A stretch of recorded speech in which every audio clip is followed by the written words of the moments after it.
I'm Kalle Aerikkala. I work as a business consultant at Vendavo. The very fundamental cause of price erosion really is innovation.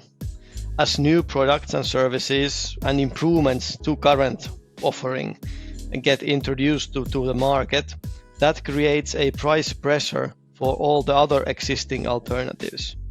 In some manufacturing industries, price erosion is the expectation, where prices are assumed to be decreased as production volumes go up and stabilize and as the product matures. In manufacturing, where input costs play a big role in the price erosion should be measured on the manufacturing premium instead of the product price itself. Here the dynamic is then different. Price erosion in grand scheme of things follows the demand and economic cycles. And to stay ahead of the curve and avoid the overall price erosion, your organization can differentiate themselves in different ways. The number one thing is to remain innovative. That is the only long-term method to guard yourself from price erosion. In manufacturing, you can also do a lot more tactically to fight off a price erosion that would be threatening your profits. I would classify this into two categories: sales effectiveness and price effectiveness. Focus on the sales effectiveness to make sure that you are able to convince and communicate your value and differentiation to your customers. This covers many topics from value identification and quantification to all the way to structured price negotiation. The better you do here, the easier it is to prevent price erosion, again affecting your profitability. Pricing effectiveness, on the other hand, will really help the sales. It is important to handle that on its own. To fend off price erosion through pricing, I would say you need to focus on three things.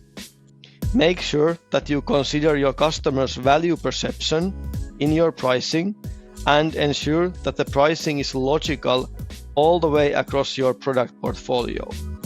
Number two, setting price corridor to support the sales team so they can be effective in the negotiation and have that corridor enforced. Then, last but not least, creating a clear follow-up with price volume mix analysis to spot any early warning signs of price erosion, that you have a clear picture and can act faster than anyone else in the market. I think those two topics are really important, but competitor prices are usually a lagging indicator, so that's not a perfect way to stay ahead of the curve, in front of all of your competitors. The same is true also for some market trends that can be formed based on historical values that are simply extrapolated into the future, but for fighting price erosion, you also need to look at the leading indicators by looking at the market for your customers' business, not necessarily your own, as well as looking at behavior of your customers, adding these to your toolbox of follow-up metrics.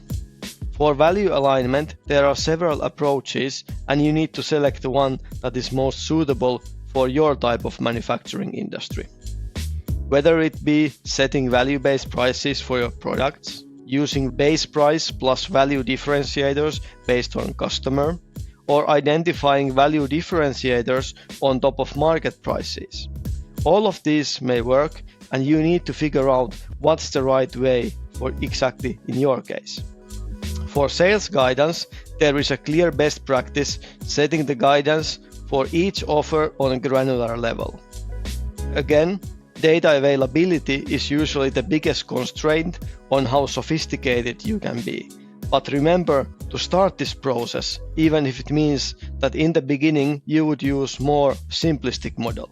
You can develop data availability gradually and build your model to be more granular as you mature in your data collection. Finally, the follow-up, preferably and as best practice using price volume mix analysis. Make sure you can use that instantly to view your business as a big picture, but just as simply understand the changes on individual customers and customer product combinations. Because there you will have an idea which of your customers are behaving the same way, and these can be the early signs of price erosion that you must act fast to be again ahead of the competition. I would basically suggest to do a very good old-fashioned process walk through your sales.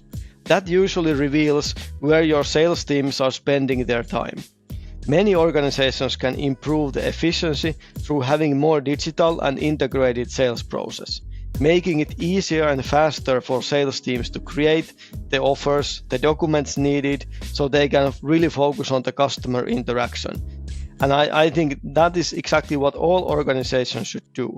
Map out how do you create value and which part of the value is inherently created by the product and what part of it is created by your support, delivery, partnership, and other factors.